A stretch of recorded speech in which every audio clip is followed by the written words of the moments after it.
हम लोग 3 भाई हैं। तीनों भाई में मेरा एक ही पुत्र था, नाम ही खत्म हो गए। उसकी चाइना में मृत्यु हो गई।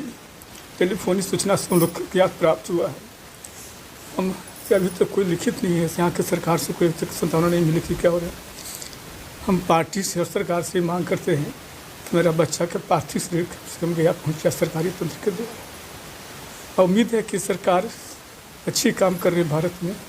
यदि मेरा पुत्र का शरीर पार्थिव यहाँ नहीं आता है तो भारत में लोगों का विश्वास उठ जाएगा कि पढ़ाई लिखाई करने वाले पार्टी के कार्यकर्ता पदाधिकारी को परिवार को जो सुरक्षित नहीं सरकार रख सकती है तो देश में कुछ भी हो सकता है। इसमें मुझे उम्मीद है कि हमारे बच्चा का लाश सरकार जरूर लाएगी।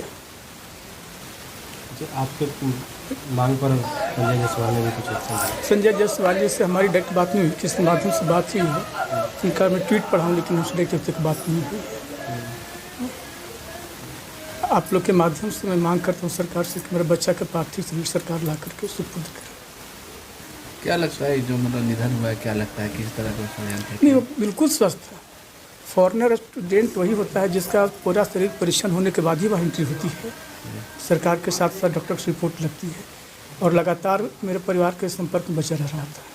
3 दिन संपर्क में नहीं रहा तो हम लोग बेचैन कि क्यों नहीं बात हो पा रही है।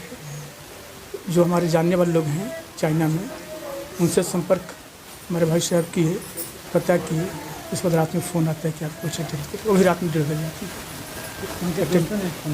नहीं, इन्होंने बोला कि मैं यूनिवर्सिटी का टीचर हूँ। उसके बाद जिस नंबर से फ़ोन आया उस पर हम संपर्क कर रहे हैं, अभी तक कोई संपर्क नहीं हो रहा, मोबाइल बंद आ रहा है। हम लोग को 29 तारीख की रात में कॉलेज की ओर से टेलीफोनिक सूचना मिली। जो सूचना मिली उस आधार पर हम लोग को सूचना मिला कि आपका पुत्र अब नहीं रहा। उसके आगे पीछे हमें कोई जानकारी नहीं है। हम लोगों ने किसी के माध्यम से प्रयास किया जानने का भारत सरकार एम्बेसी में, तो वहाँ से भी हमें कोई पूरी तरह से सूचना अभी तक नहीं मिली है। तो बात हुई है और उन्होंने यह सिद्ध किया कि हमारे पुत्र अब नहीं रहे। कहाँ रहते थे और क्या करते थे वो थेंचिन फॉरेनर यूनिवर्सिटी चाइना में इंटरनेशनल बिजनेस के स्टडी कर रहे थे ग्रेजुएशन का। वो 2 साल से लगातार वहाँ रह रहे थे और उसी के बीच में इस घटना हुई है। कब से थे वो?